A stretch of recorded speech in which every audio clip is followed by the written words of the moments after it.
Welcome to the Grand Rising Podcast. Join hosts Katrina and Liz as we dive deep into the realms of divine feminine empowerment. Through the powerful lenses of psychology, astrology, and human design, we are here to guide you on a transformative journey. Discover secrets of unlocking your true potential, understanding your unique energy, and cultivating a life of balance and abundance. Get ready to rise and shine.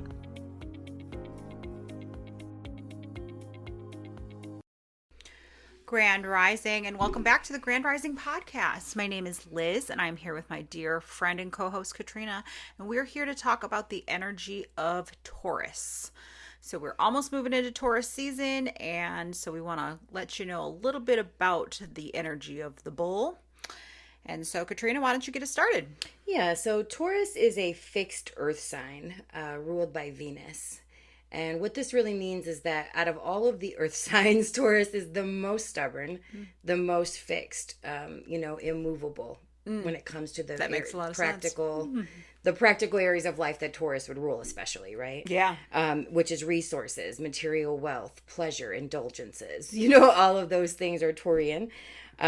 Really, anything that would stimulate your five senses, you can relate that really to Taurus. That makes sense. Your taste, your sound, your sight. That's why they say Taurus loves food, which is funny. Some of the quotes that we have from our famous people today about that. Yeah. I thought you would get a kick out of that. Yeah. But they're very determined, and they can really endure some long suffering at just the thought of reciprocation. And so really you're talking about being ruled by Venus. So what they're seeking is a relationship and pleasure and that reciprocation. But even if it's not given, because they're so fixed and stubborn, they can hold on to relationships and things and ideas way longer than they should.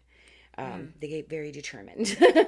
They do like to work hard. Now, the shadow side of Taurus would be like a lazy indulgence. Yeah. But really, most Tauruses will work hard as long as they have something to show for it. At the end of sense. if money can buy me a delicious meal, it Right. can buy me a nice house with an aesthetic, Right. They're very stubborn, but they're also very sensual. Taurus is a very sensual sign. It is the second sign of the zodiac, and it really governs about April 20th to May 20th, kind of in that range. This month it is moving into Taurus on the 19th, so give or take, right around that area. And it just craves consistency, honestly. It wants to hold something steady and consistent. It's fixed. But that means, again, that they can hold on to ways of life and people that have really expired their usefulness. So that's what I would say to get us going. That's interesting. I'm married to a Taurus, So. He's got a lot of Taurus. He does. He's like got a stellium there, I think. But he can be very fixed. And another thing I will say is he is all about like gardening and like his outside, all of that stuff. He's all about it. So he loves to be outside. He loves to work on the yard. Dig in the earth. Yes. He's a very, very earthy, just stable guy. Yeah. Whereas I have no earth energy, he has so much earth energy. So it really helps kind of balance us it out. Yeah, absolutely.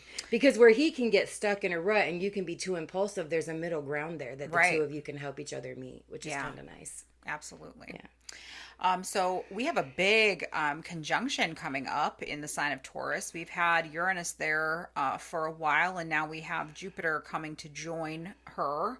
So why don't you talk about that a little bit? So yes, this is going to be happening on the 20th, the day after the sun moves into Taurus, and that same day the sun is going to square Pluto. So keep that in mind as we're talking about Taurus season and Taurus energy. Everything as it enters Taurus is going to square Pluto in Aquarius. Yeah. So here I thought it was going to be all like benefic and like just wonderful. It is. I believe now the Jupiter Uranus conjunction is, because that's not squaring Pluto. I mean, by sign, but way off by degree. So I don't think the Jupiter, but just keeping in mind that there may be some tension between the group and the community and the tribe and the society versus the resources that makes sense, that we all have to share. But I would look forward the Jupiter Uranus conjunction, like on a collective level. I would say look for more celebrity worship to fall. Good. We have seen, Pluto in Capricorn, as you and I talked about previously, it was exposing like the structures, the entertainment industry. But now we're getting Pluto in Aquarius, we're getting naming names, right? So I would definitely look for, I did a TikTok earlier where I talked about, especially like Saturday, Sunday coming up, look for more women to either be involved or vindicated. Kris Jenner. Right. Yes. So look for that this week. I'm just saying. Oh, boy. Okay. So the Jupiter-Uranus conjunction, and collectively you could also see like earthquakes and weird weather. We're talking about Taurus, the earth, the weather, the material existence we have. And Jupiter expands and Uranus is setting and shocking. So Jupiter is a benefic, but he's not he's not always good. And I think people confuse that a little bit because sometimes he just expands like every time expands shocking events. Yes. Every time he did a conjunction with Pluto in Capricorn, when he was in Capricorn, we had a spike in COVID. Oh boy. So just saying, on the collective level, that's what I would look for. I don't think it'll be anything too crazy because it's making some good aspects. But personally, this is going to be really some sort of sudden opportunity or win in your Taurus area of your chart. Here for that. I know you are. My second house of money. And I love it because it's your husband's first house. Yes. It's my 10th house and John's 8th, and I actually have a career opportunity tomorrow that I'm going to look into. Yay. So I'm very excited this week for all the different energy that's coming around for all of us. I feel like, what you got to look at this too, because wherever Taurus is, we've also got all the stuff going on in Aries right now. Right. So there's still a lot happening there. And so you have to make sure you're not remaining consistent on the wrong path. There's something to be said for consistency, but where are you being consistent and why are you being consistent there instead of somewhere else? It has to really, Aries is really forcing us, and you have all your Aries. So, we've done an episode previous on Aries. It's very much the individual destiny and what you're here to pioneer. And so you have to consider that with your Taurean moves. Look at it like this. So Aries is I am, right? And Taurus is I value. Okay. So Aries is I am, and then Taurus is, okay, what do I want to surround myself with? What do I value? Yeah. And so that's kind of what's going on here with the Aries and Taurus energy. So it just may be time for an abrupt change. That the eclipse came. That's stuff you're not going to have to do. It's just going to eclipse things in and out of your life. It's just change. You don't really have a choice. Change, yeah. And I also feel, I just want to put this out there. I don't feel like it's an accident that the soft girl era started with Jupiter and Taurus. Right? Yeah. This idea that we can actually earn money in an easy way, that we don't have to hustle, that we don't, because Taurus is very indulgent and long suffering, but they're not a hustle sign. Well, yeah, we're going to talk about that when we get into the human design a little bit. Yeah, it's really not, it's more about manifesting. It is. Yeah, which I love, of course. But yeah, it's really just, how we ease into resources and abundance. The Taurus stuff squaring Pluto, maybe, us doing that through social media, learning how to connect with others in different ways. But the tension is you have to put yourself out there. I think of Pluto and Aquarius, and I think of the ways we connect. What Pluto is, Aquarius is opposite of Leo. So Leo is the celebrity worship, right? The individual is on pedestals. Pluto's in Aquarius. We're not worshiping any individual when we're in Aquarius, right. And so people who have been on pedestal for years are about to fall. Right? I'm actually really here. I'm here for it. I'm here for it. So I'm just saying, so that could be more of a collective thing, but personally it could just be, look, social media is wonderful. We don't have to be celebrities. We don't have to be better than each other. We don't have to be famous. We don't have to be worshipped. We can all get on TikTok and support and connect with each other. That's a Pluto and Aquarius thing. Right. Does that make sense? The age of social media being not so perfect and curated, and like if you think of Instagram, which is why I think Instagram is kind of falling away a little bit, is that they're very into that curation and that everything has to look a certain way and be a certain way, whereas TikTok is more like just what you see is what you get. There's lots of people that are blowing up that are just average everyday people that live in average everyday homes that are just doing their thing and sharing their stories and sharing their their stuff. And so it's really a very nice and welcome transition. For sure. And and when we're talking about a Venus ruled sign, we're talking about aesthetic, right? And so initially when we think of Venus and Taurus, yes, we want a pleasant, beautiful aesthetic, but what's more aesthetic than authenticity? That's true. Do you know what I mean? Yeah. And so I feel like that's what's good, especially because of the square to Pluto and Aquarius. Really, it's what's shifting is the aesthetic that we're attracted to. We're no longer attracted to that perfect best lighting. You know what I mean? Right. Like we just be real. Right. Like, and that's what we're starting to be attracted to more as a society. And I feel like that's the tension that we're seeing is the fall of that perfect aesthetic, which Makes is, I'm sense. here for that as well. Yeah, absolutely. We do have some mythology behind Taurus. In the Epic of Gilgamesh, Taurus is actually sent to Ishtar to kill Gilgamesh for turning her down. And so in earlier depictions from like Mesopotamia, Taurus was associated with Inanna, who we've talked about. Yeah, we've talked a lot about A lot Inanna. about her, the Sumerian goddess of sex, love, and That's war. of course Venus, really. Yes, Yeah. is Inanna, yes. One myth actually links Taurus to Zeus kidnapping Europa, who was a Phoenician princess. And it said that he kind of fell in love with her. And so he came to her disguised as this like white bull. And she was attracted to the bull. So she jumped on his back to take a ride. And he swam and took her across the water. She birthed them like 3 sons. And then there's another myth where Zeus betrayed Hera, basically. And when she realized she had been betrayed, she got angry. And so then Zeus turned his mistress into a heifer or a bull, right? In order to protect her.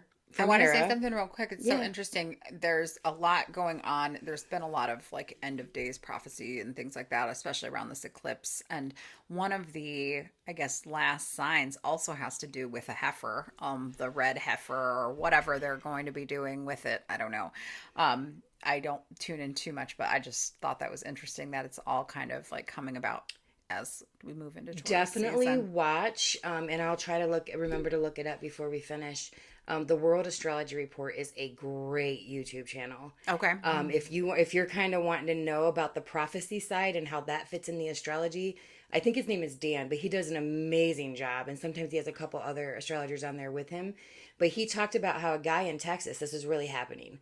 A guy in Texas raised a bunch of pure red heifers because Israel thinks that they have to sacrifice because of the Bible. Yeah. Yep. Oh, it's a whole thing, you guys. So the World Astrology Report, don't let me get too far off on a Okay, tangent sorry. here. But you're absolutely correct. And so as we move into Taurus season, I think we're going to hear it's more about prominent more than ever. Yeah. So definitely go watch the World Astrology Report. I would do a video on it, but he's already done it better than I ever could. So awesome.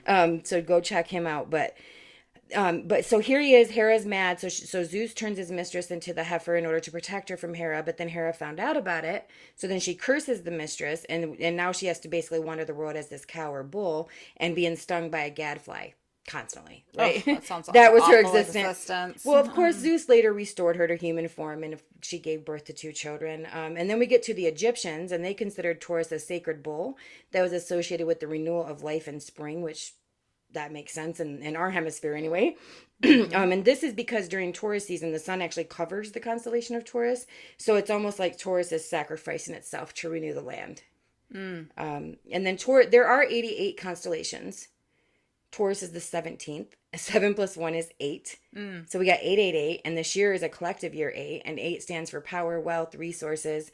So what traits of Taurus? Yes, all because Taurus Scorpio is that wealth access, right? That power, right? In the material world. And so what traits of Taurus are preventing you from getting there, and which can help you get there? Because there are, as you know, positive and negative traits to every sign. So this is just a reminder to go and look at where Taurus is falling for you so that you can see kind of the area of life that this big Jupiter-Uranus conjunction is hitting, because that will be the area that will likely be like expanded with some, shock and all that kind of stuff. So yeah, where Taurus is where you really don't want shocks. Where Taurus is, I know. Really feel like Taurus is I just want safety and security and stability here. Yeah. And Uranus and Jupiter. Well, if you think of the last well, you're going to time, get that, but here's what you got to go through first. Right. The last time that Jupiter and Uranus made a conjunction in Taurus was in 1941. And we all know that that's the year that the U.S. basically entered World War II.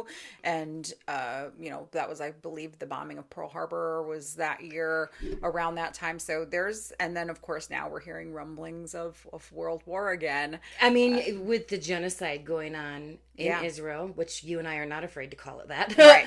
It is a genocide. Absolutely.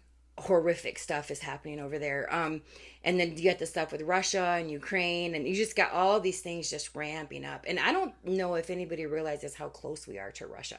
Very close. Because the United States is like literally physically close. Like there's a spot where they own an island and we own an island. Yeah. And there's an ice patch like 2.5 miles wide. We could freaking walk. Yeah. to Russia from Well, the United that's States. how they believe that a lot of the indigenous people came through the Bering Strait, Yep. like up that way, and came down in to North America. So, So yeah, keep an eye out on that stuff, especially as we enter Taurus season.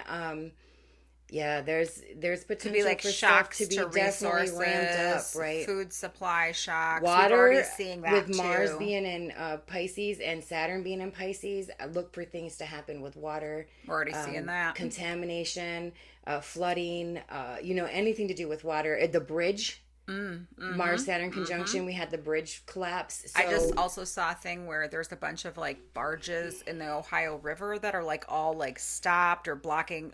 So I've been hearing about this conjunction, obviously, because a lot of astrologers believe that this is the conjunction, the aspect of the year. And so I've been hearing a lot about it for years, saying how there could be, food supply issues and things like that. So inflation it's just is already terrible. Well, yeah, I don't know how that even get any worse.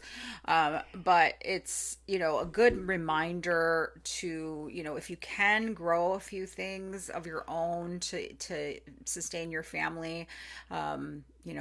We're moving into gardening season, Taurus season, that you cultivate the earth and grow some veggies. And I just encourage all people to do gardening that. time because I'm not somebody who's naturally inclined to go garden.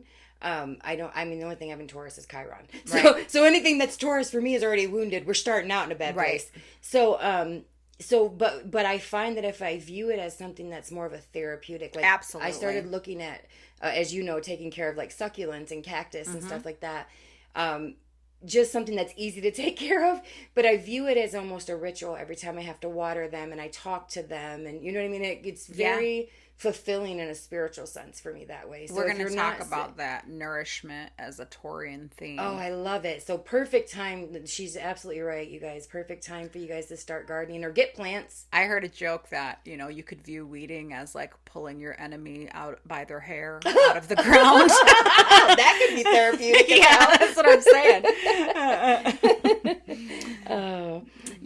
Just as a little bit of a deep dive, don't get mad at me, any Taurus people out there, but this idea that you're always reliable, always dependable, and always ambitious actually comes from the fact that you actually want to be those things, even if you're not.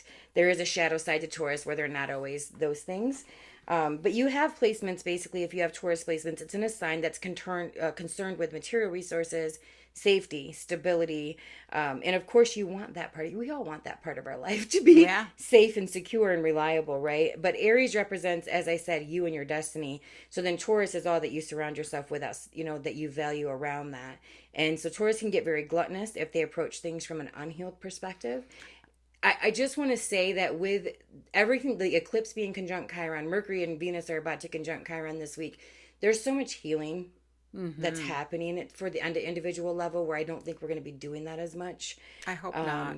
I heard or read somewhere that when Tauruses struggle like with their self-worth, that is really when they can get into their shadow side, because it rules self-worth too. So that's when you can kind of become, more lazy or like just want to any kind, especially with Taurus, like food addictions are pretty common. I know I don't know a lot of Taurus, and we're going to talk about Taurus, but I do know one, and that's been an issue in their life. So when you're struggling with, I can't be perfect, or struggling with any way like that with your mental, emotional health, you can turn to things like food or numbing out with, vegging with Netflix or, anything like that would bring you a sense of like physical comfort in the moment. Very prone to that. So do be cautious of that. But Taurus is basically like a cow grazing the meadow, right? And if anybody can make money from hobbies that allow them to create more space for pleasure, it's Taurus. Even when they do earn money, it can often be because they've built their life to do something they truly enjoy. Their work is even pleasurable for them, right? And I do think of Taurus as this sort of refined brand of hedonism. Okay. Finding self-discipline can be sensual and sexy, and they can be too reliable as well. So, and I feel like if you had to make them choose, because Taurus represents both pleasure and value, and I feel like if you had to make them choose, they would definitely choose value over pleasure, especially if it comes to do with material comforts. Yeah. So That makes sense. There's an ability for a Taurus to compromise their soul for the material. Okay. Let's get into some of like the light parts of Taurus and then some of the shadowy parts that could come up. Well, let's let you talk about that because you have a perfect husband as an example. I do. So, on the light side, Taurus are very reliable people. Like Isaac is the most, like he will help anybody. He's I can always count on him to be there he's always one of the first ones, like if our neighbors need help or anything like that, he's just always there. If somebody's like stuck on the side of the road, he's always there. And so he is extremely reliable, very hardworking. That guy will go and show houses all day and still come home and deal with the kids and cook dinner and he's very much about his hard work. Also very sensual. They're, like you said, they're five senses. Like, he is extremely in touch with his sensual side, and he loves to enjoy good food, and but he also loves to cozy up into a nice soft blanket, and and also loves physical intimacy as well.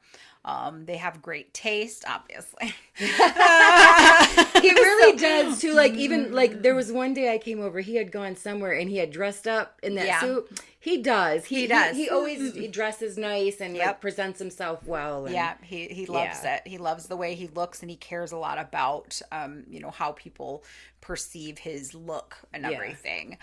Very dedicated, and then also loves financial stability. He's known to squirrel away money, and he's always like, even he started a lawn care business, go figure, when he was like 13 years old, and he was always, of his siblings, the one that like everybody could come to that always had money. He provided a lot of like extra things for his siblings, and it just really was all about Taurus is the also money. Very generous. Yes, gift very giving easy, is very sometimes early. their love language is how they speak, is they'll give you gifts. Yeah, you were talking about, I think your grandma, is it? That has like my grandma has a moon? Taurus moon, and she is the best gift giver ever. Like, she will give. I was talking to my therapist about how my grandma, when we were younger, she used to send us care packages from Texas because she's a snowbird, and they would have like oranges and candy from Mexico, and then she would also record herself on tape reading books. And so she would send these tapes of her reading stories to us. I still have actually a couple of them. Of course, I don't have anything to play them on, but it's just the sweetest. My grandma is like the most gift giving Taurean energy there is. Absolutely. I love that so much. And then, on the shadowy side, like we said, if Taurus struggles with their self-worth, they can be a bit stubborn. So my grandfather was actually also a Taurus, and he and Isaac have the same birthday, actually. Very stubborn man. Just if he came on to an idea, that was it. There was no getting him off of that. They really like to think that their ideas and their opinions are the right way. And so, like, Isaac and I would say, if there's a place in our relationship where we kind of butt heads, because I'm a cardinal sign, it's that, stubbornness, whereas I think I'm right and he thinks he's right too. And sometimes if we don't necessarily see eye to eye, then we can kind of be a little bit butt heads a little bit. So it's a ram and a bull. Yeah. You know what I mean? Yeah. So anyway, the bull is stubborn and stuck, and the ram's like, move. I know, exactly. I love that. So they can. But thankfully, Isaac has a lot of emotional intelligence. He does, and you do as well. So you guys work through that. We do. Good. We do. They can be quite possessive, routine obsessed. Isaac, I call him Father Time, because he is like the one that, like, I'm like, oh, I don't care if the girls go to sleep late, or if they, you know what I mean? Like, if they have like a bedtime routine, that's not like something I like am super strict on. He really likes it. Of course, he has Saturn in the first house too, but he really likes that routine and likes to have kind of like a set thing that he knows that he's going to do every single day. And so he's the one that monitors, what time we're supposed to be there and what time we have to leave and what time the girls have to get to school. And so he's like our timekeeper. But he's never really rushed, right? Does he ever act like super rushed? Nope. No, because Taurus is very slow moving. Yeah. Yes. I love we did one episode where you were talking about we were talking about the bull in the china shop. Oh my gosh. And you said that he is like that and is every yes. But I don't know. It's funny because you said that they're slow moving, but sometimes they'll like be like rush into things and then like kind of make a mess of things in a way, right. and so yeah, he can be like a bull in a china shop. Like he'll break something, or something will fall, or he'll try to do something real quick without actually like thinking it all the way through, and yeah, probably because he wants to just move on to like being chilling. Right, he's trying to get to his place where he can chill, pleasure. And he admits that very freely. Exactly. That's the kind of life he's aiming exactly. for. I love that. So, and then indulgence as well is another kind of shadowy side. That man loves his food. I'm so glad that like I'm a good cook and I like to cook, and that's like one of my love languages to him is cooking him, and it just makes him the happiest for me to cook for him, because he that man, if like don't let him go like more than an hour upon waking, or if he doesn't get his breakfast, or if he doesn't, if he gets hungry, just watch out, because there's the bull in the china shop. Yes, he can get hangry, and so that's something that we kind of also can struggle with, because I'm like the type of person where I'll like forget to eat, or like can go all day, and he's like, I gotta eat right now, like where's the next meal coming from? But he's all about his food. He loves we love to go to restaurants and stuff like that, but then he has also struggled a little bit with his weight, and very Taurean, because we especially if life is hard, we tend to want to find those pleasures where we can, and so many of us, not just Taurus but especially Taurus, we find comfort in food. Absolutely. Every time when I leave here today, I'm going to John's family's house and we're all gathering with food. Exactly. Do you know what I mean? Exactly. So it's just something that we're constantly using to celebrate, because life can be hard, and that's a simple way that we can celebrate, is by cooking something that tastes good. Yeah, absolutely. So they're definitely very Taurean. So let's talk about some famous Taurus people. Well, Melania Trump is a Taurus. I feel like she, and there's been interviews, is why I say this, but I feel like she married Trump for financial stability and like higher status, and that she chose status over love, which can be a very Taurus thing to do, because what do you want? Safety, security, stability. Right. And if she thinks Trump and his money can give her that, what has love got to do with that? Yeah. Do you know what I mean? So in her case, she values like social status and the appearance of wealth. Just like the jacket she wore, I don't care to you or whatever, she doesn't care. All she cares about is her status, that she's safe and comfortable and secure, and doesn't seem to really go out. And then I thought it was funny because her thing when she was first lady was the be best. Oh yeah. That's very anti-bullying. Be the best, thing. Right? Yeah.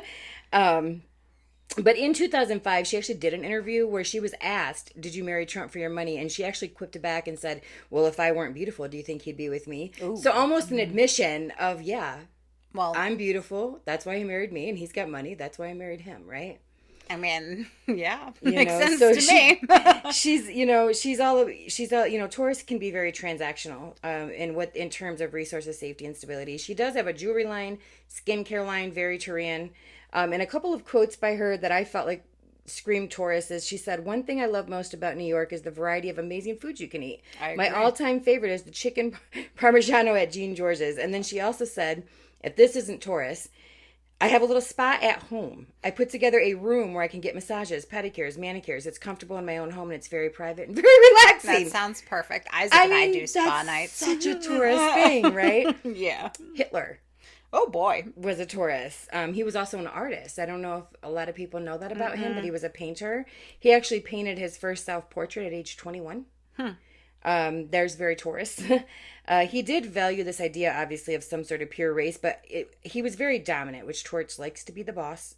And I'm not sure if he actually hated Jewish people. When I go back and study it, it's almost like they were a scapegoat that led him to power, which was a way to increase his material safety, security, and stability in the world. So I was almost like a scapegoat situation for me, because Taurus wants to control resources. It's opposite the sign of Scorpio. So sometimes it can be willing to do some very dark and twisted things to achieve that sense of security. Yikes. And that sense of power, right?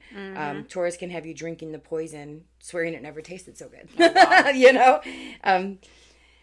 Audrey Hepburn, who I love, this is a good example, yes. Right? These are some, and all I did for her was just pull you quotes. If you don't know who she is, you can Google her. She's an actress, humanitarian, philanthropist, but she talked about how the most important thing is to enjoy your life and to be happy, and that's all that matters. That's very Taurus.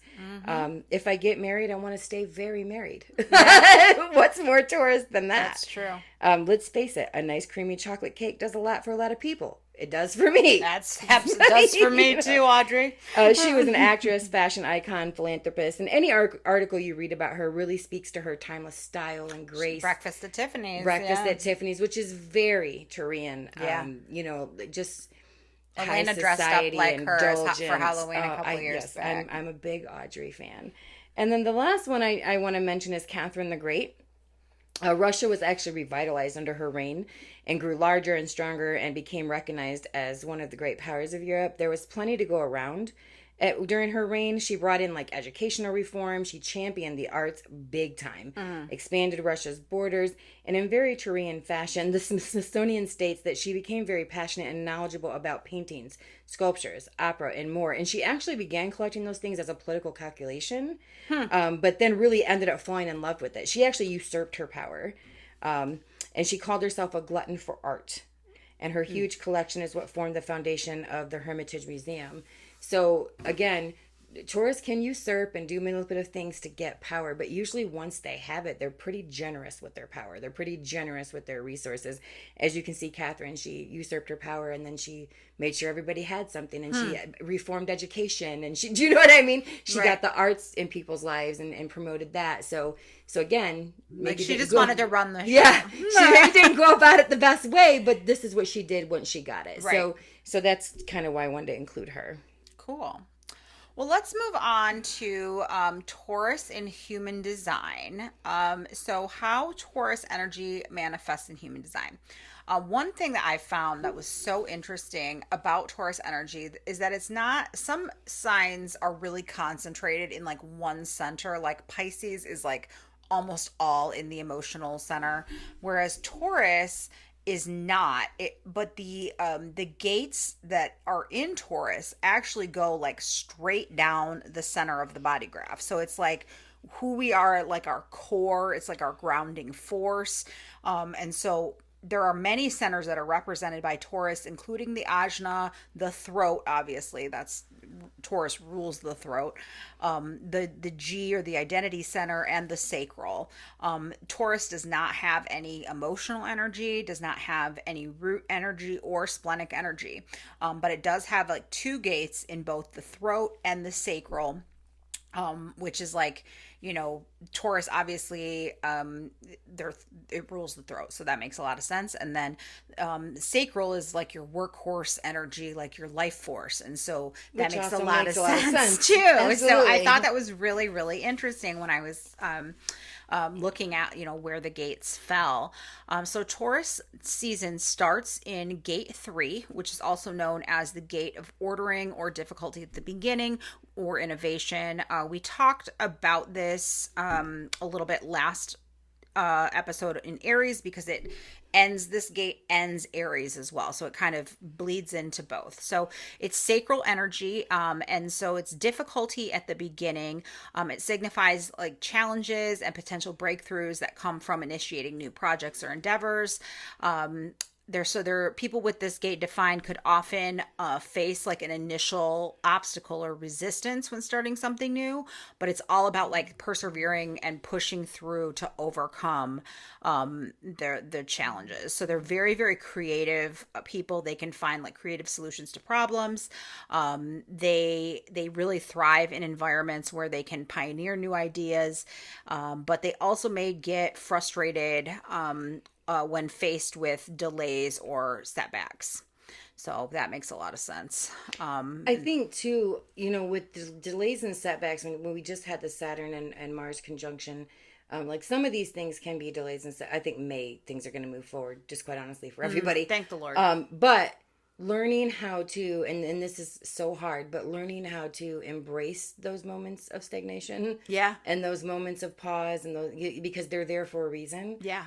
It can be very hard because we want things now, especially with all the Aries energy. We want it now. Especially Taurus, I believe, because they have they're so in touch with their senses, and they want all of that material comfort and everything like that. And Taurus rule in the throat, and we talked about manifestation, and speaking these things into existence, and so yeah, definitely just keep that in mind. That makes complete sense. Yeah. But yeah, you definitely have to learn how to be comfortable in the waiting, which can be difficult. It can be.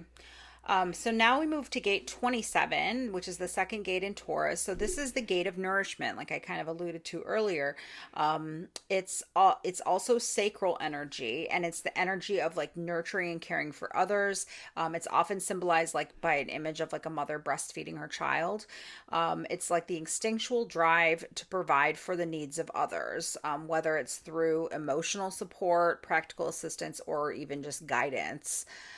So these people that have gate 27 have this like very strong, in fact, I'm sure Isaac has this, very strong nurturing instinct and natural ability to provide comfort and care for those around him. They're often very empathetic, compassionate, and attentive to the needs of others, which makes them very like reliable, steady people. So that makes a lot of sense if you think about the Taurus energy. Yes, so, for sure. That can sometimes, and I do see this in Isaac as well, manifest as overprotectiveness or like smothering behavior, if not properly balanced. Isaac is like a total helicopter parent sometimes. Like he's like, watch out, like, you're just like, let him go. I know, exactly. I'm like, they're never going to learn otherwise. But they just need to be mindful of not like overextending themselves or neglecting their own needs in order to care for others. And I think that is a trap that a lot of Taurus or Venus ruled people can fall into, is that they give the appeasement of others. Yes, and they're all about they base sometimes their whole self-image on how others, I mean, if you think of other signs that Venus rules, like Libra, very people-pleasing, very... Well, she's exalted in Pisces, right, which is no boundaries, right, endless codependency. Yeah, exactly. So there's definitely a trap there that you can fall into. It's nurturing energy is beautiful. Who doesn't want to be surrounded by that? But I think we need to be checking in with our motivations. I'll never forget, there's one thing I said to Isaac one time when we were having a conversation. And I can't remember how I worded it or why we got on the topic, but we were talking about how we abandon ourselves to keep other people from abandoning us. And boy, he's like, ouch, but when we recognize that then that gives us the control over it, right? Because now we can work on it. Yeah. So that's definitely a very Taurus thing, is to, like I said, long suffering and with situations and people. Yeah. Trying to get that reciprocation back, that validation that they should be giving themselves. Exactly. That's the whole, I think, lesson for Taurus placements, is to be able to give themselves the value rather than trying to seek it from outside sources. Totally agree. So now we're going to gate 24, which is the gate of rationalization. And this is moving from the ajna up toward the head. Excuse me. It represents the ability to like analyze, conceptualize, and like organize thoughts and ideas. So there's like a strong capacity for like logical thinking, strategic planning, and problem solving here. So these people may really excel in things like engineering and mathematics or philosophy, things that require that really critical thinking. They have like a very structured approach to processing information and seeking clarity and understanding in their thoughts and decisions. They're very good at like breaking down complex concepts and like synthesizing the information to form logical conclusions. It can lead to overthinking though, or getting stuck in analysis paralysis. So that's one thing which is never fun. I know, that's one thing that people with this gate 24 have to watch out for, is like indecision, because they can't make a decision because they're just stuck in the thinking loop of, what could happen. So now we're going to move on to gate 2, which is, this is where my Chiron is. And this is the gate of receptivity, sometimes known as the gate of higher knowledge. It is the most feminine gate in the entire body graph, which makes sense. Like 2 is the feminine number. Mm-hmm. And then, of course, Taurus itself represents like Gaia, the Earth Mother, all of that. The Empress and the Tarot. Yeah, yes. yeah, Mm-hmm. Venus, so this gate is like very all about like intuitiveness and receptive energy. It starts in the G center, or the identity center, and moves down toward the sacral, and it's all about like, like I said, receiving insights, inspiration, intuitive wisdom from beyond the rational mind. So people with this gate are often very like psychic in a way. They get like a gut feeling kind of about things, a deep inner knowing or sense of intuition that guides their decisions and actions. They may have like profound insights or clarity that come like out of the blue kind of, and then that like will provide them with the direction or guidance that they need. Sometimes they can be a little bit idealistic, and then also there can come escapism as well if you're not grounded. So it's really about balancing your spiritual and intuitive insights with like your realistic understanding of the world. That reminds me of something my friend shared on Facebook the other day. They said you can be enlightened all you want, but the laundry still needs to be done. Exactly. Do you know what I mean? Yes, damn it. So if you get too as much as we would like to just meditate all day. And I think that's where a lot of people get stuck, and this is a really good, talking about the Taurus energy, a really good time to bring this up, because opposite is Scorpio, which is the spiritual, the ethereal, right? Right. And then we've got the material in Taurus, and both are okay. And I think some people get so caught up in the spiritual and don't think we should have anything material. Right. Even the Bible doesn't say money is bad. It says the love of, the greed of, right? It's not the money itself. It's the way it's used, right? Or kept from others or whatever. Right. So definitely a good time really to be contemplating those things. Have ideals, of course, that you want to live, but the laundry stuff has to be done, the dishes stuff to be done, the floor stuff to be swept. We live in this physical world, so we have to, really hold both with reverence. And, we came here to have this physical experience, so let's enjoy it. And even if laundry is not the most enjoyable, but you know what I mean? Like Taurus is all about the 5 senses and about the physical and feeling. And something that I do is when I am doing chores, I will listen to music, or I'll turn a podcast on, or, I try to make it an educational thing or a fun thing. So if it has to be done anyway. It does, yeah. John's the same way, so he'll go out in the kitchen, do dishes, and he got his music blasting. Yeah, Isaac loves to play with music. And I see Isaac doing that too. Usually Isaac will have his earphones in, and he's just going about his cleaning and doing his thing. Yeah, so those things have to be done, guys. Yes. But you can make them fun, and you can make them educational or entertaining. Yeah. So gate 2 is definitely all about like intuition and also receiving energy. So it's very much like having faith and trusting that the universe will provide, and just going on that faith. It's chop wood, carry water sometimes. Those moments we talked about where it doesn't seem like it's happening. You need to focus on the floors. You need to focus on, because as you're doing all of that, that's when the intuition's going to come in, and that shows the universe, okay, I'm trusting you. I'm going to focus over here for a little bit, and you open up a space. It does for it to come in. Yes, absolutely. So it's really a perspective thing, for sure. So next we move to gate 23, which is known as the gate of assimilation. And that is moving up from the throat toward the ajna. And it represents the capacity to understand and assimilate knowledge and experiences, particularly through introspection and reflection. So if you have gate 23, you might be like a really deep thinker and very introspective. You can absorb information and experiences deeply. Often, you want to try to make sense of things. Isaac definitely, I think he must have this as well, because he really wants to make sense of what is going on around him, make sense of what's going on in the world. And Which it can be a hard very sometimes. deep. I know, because shit we doesn't can't make make sense. of I it. know. You can't make it make sense. I know. I'm like over here. I'm splenic, so I'm like half the shit I do doesn't make sense. It doesn't even make sense to me. So I just do. I don't think. I just do. So yeah. So there's definitely people with this gate have very keen intellect. They have this thirst for knowledge. They're always like seeking to understand or expand their understanding, and making connections between different concepts.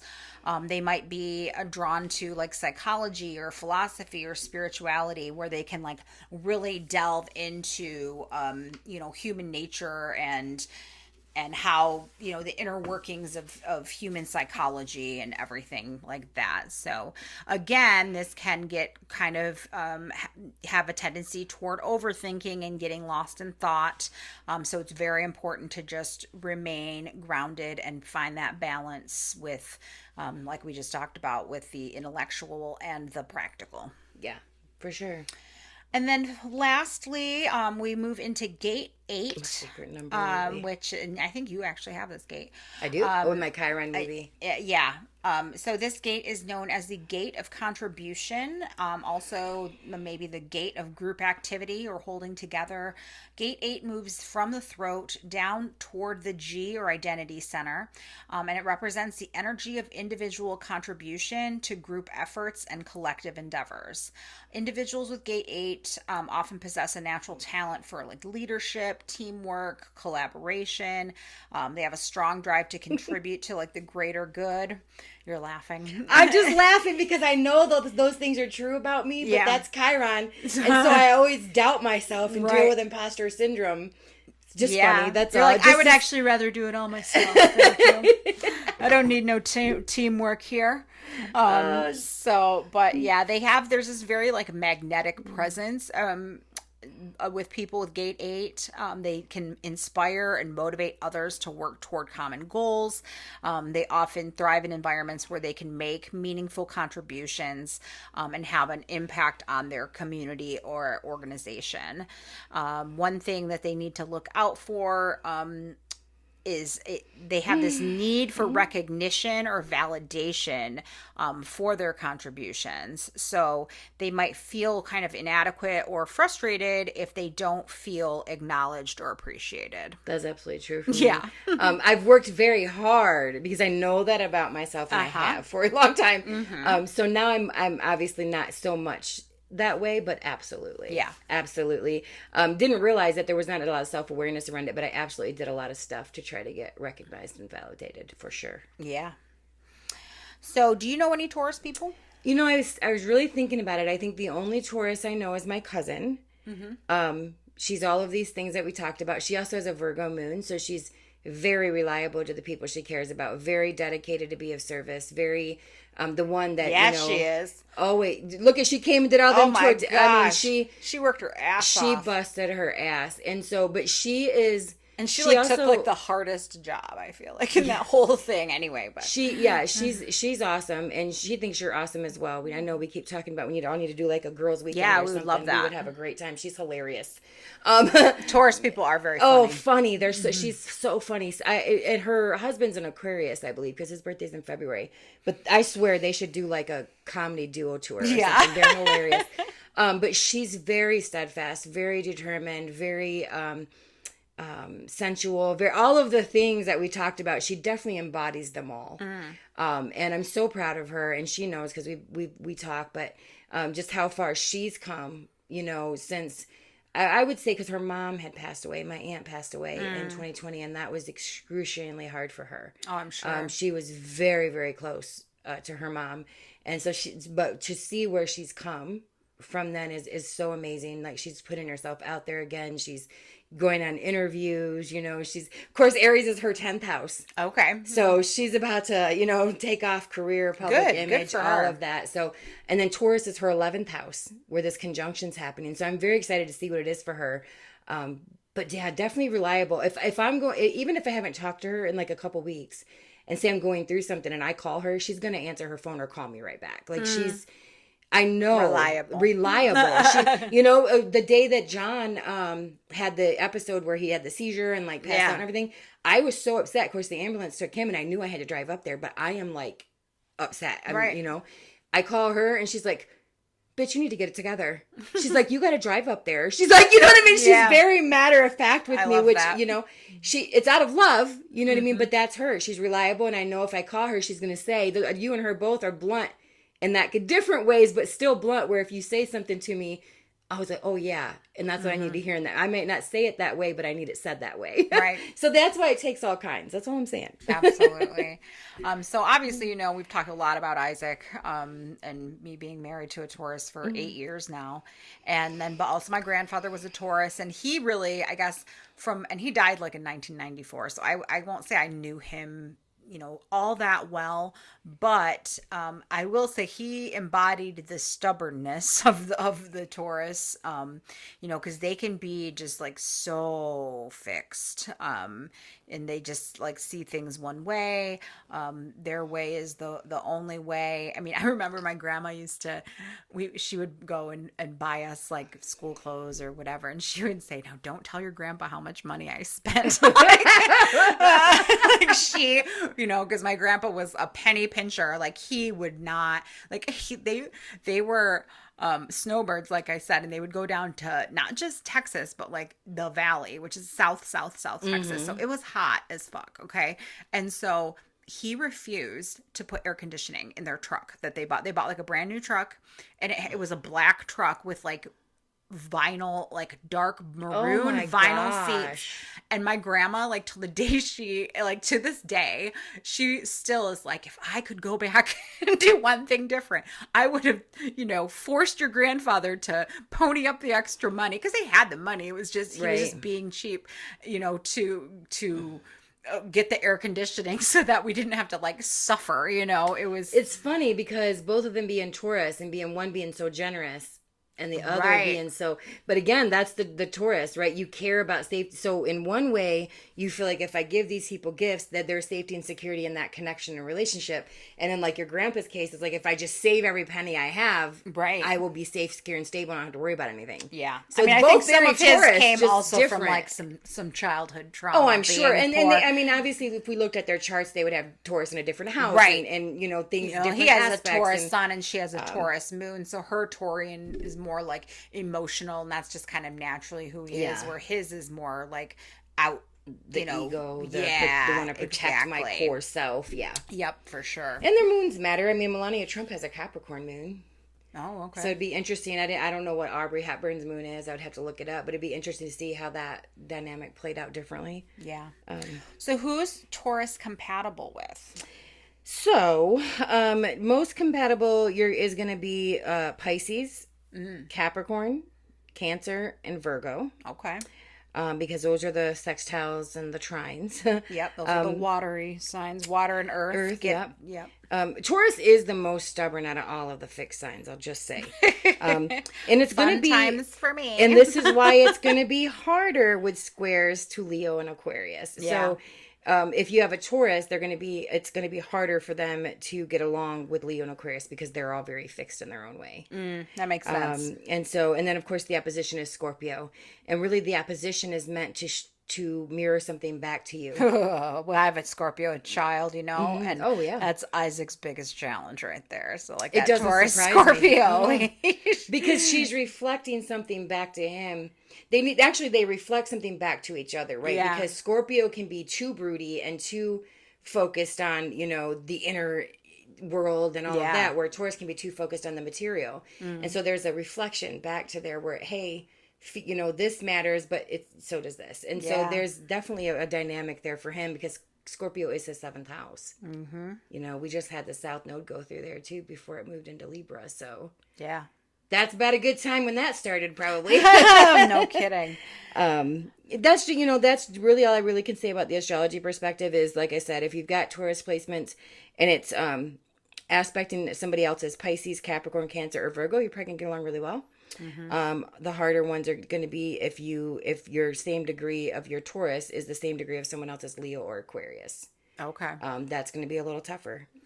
As far as like human design compatibility, we really look at like gates and like, so if you have like a Taurus gate, like say you had like gate 8, you would look for somebody that had gate 1. That would be the opposite, that would complete that channel. And so that would be like electromagnetic connection. And so if you look at your human design chart, the gates are in fixed places. So I can't remember all of the channels, but basically you would look kind of like at the opposite of the gate that you have in Taurus, and that's going to be kind of somebody that you would connect with. Well, that makes sense. Yeah. So that's Taurus in a nutshell. And I really have loved this episode, actually. When you love a Taurus, there's so many wonderful things about them. They're just the most like loving and caring and nurturing and sensual, and they love to have fun. They love to really just experience life, and they love to eat, and I love that too. So yeah, I always and it'll be interesting as I go throughout after this episode, thinking of any other Tauruses I may know. But I know for sure my cousin is one, like I said, and she's awesome. She's very nurturing. She's very reliable, very steady, present in a lot of people's lives. Yeah. In fact, she struggled when she lost her mom, and this reminds me of Isaac too after his surgery. That struggle of I can't be as reliable, I can't be as dependable because right now I've got to take care of myself. Yeah, that is can a be struggle. Super hard for Taurus. For sure. For sure. Proud of both of them. Yes. Alrighty. Well, next episode, we're doing a free flow topic, and make sure you check that out. Thank you so much for tuning in today to the Grand Rising podcast. And please remember, we are going to continue to do some reading. So if you are enjoying our podcast, please subscribe, share, like, comment, all the things so that you can be entered to win a free mini reading that we will do on one of our next episodes. So take care, everyone, and we will see you and hear from you next week. Thank you for joining us today on this episode of the Grand Rising podcast. If you enjoyed this episode, it would mean a lot to us if you would please take a moment to like, subscribe, and share. This helps us and ensures you stay up to date on the latest conversations. We say Grand Rising because the time has come for us all to stop mourning and start rising.